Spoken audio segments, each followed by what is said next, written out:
BFR training, or blood flow restricted training, is a different signaling system of muscle hypertrophy than the one typically used. With traditional strength training, heavy weights are used, which in turn cause increased tension on the contracting muscle, and through proprioception, it sends signals to the brain, to the pituitary gland, to secrete growth hormone.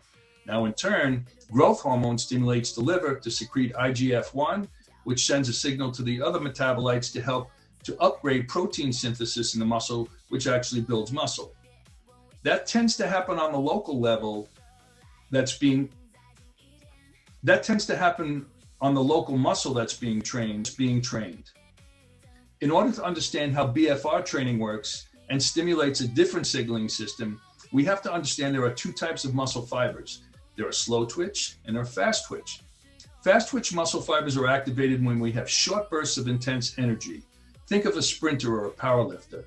The significance is that because it's a short burst of intense energy requirement, there's not enough oxygen present, so the energy source has to be through the glycogen that's stored in the muscle. It could also tap into blood sugar that's circulating around the bloodstream. When glycogen is utilized for the energy source for muscle contraction, lactate is the byproduct of that reaction. Most people call it lactic acid, but it's really lactate. When lactate increases in the bloodstream, it sends a major signal to the pituitary gland to secrete growth hormone, typically much more than with traditional resistance training.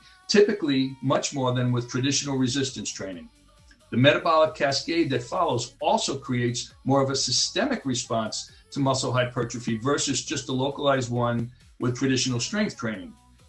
With BFR training, the way we are getting the body to shift over to fast twitch when it would usually be using slow twitch is by putting a tourniquet on that cuts off the blood supply to the working muscle.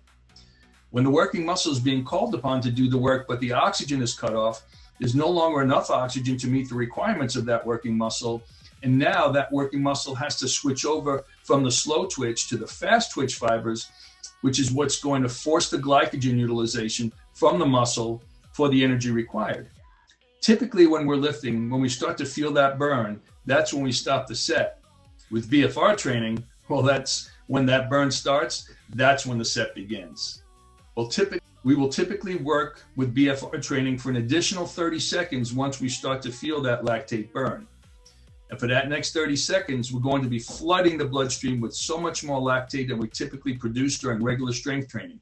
Again, because of the amount of lactate being spilled into the bloodstream, the amount of stimulation of growth hormone and the whole metabolic cascade that follows creates a much more systemic pathway to muscular hypertrophy.